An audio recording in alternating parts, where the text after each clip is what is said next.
Өөрөнд нь хувьд ер нь багаараа ажиллаа, хамтдаа бид нар тэрийг хийсэн гэдэг зүйлсийг ер нь ярьсан шүү дээ, тий.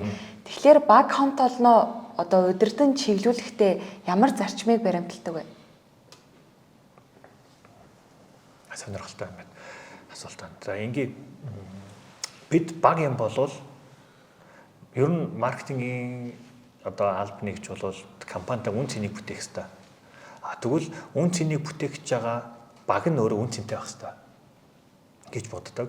Тэгээ баг дотор ажиллаж байгаа хүн болгон өөр өөрийн үн цэнийг тэр багтаа бүтээдэг байгаад тэр үн цэн нь хоорондоо уялдаад нэлээд одоо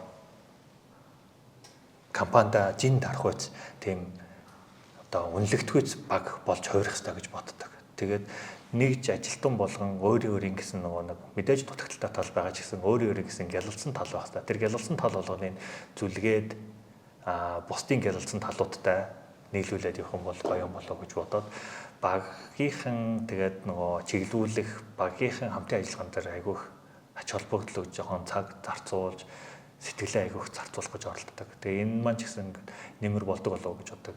Яагаад гэвэл өөр харах өнцгтэй хүмүүс нэг зорилгын төлөө явахд хүнд нэг харах өнцгтэй болоод нэг төвшөнд очих юм бол нэг зорилгын төлөө явахд амар болдог.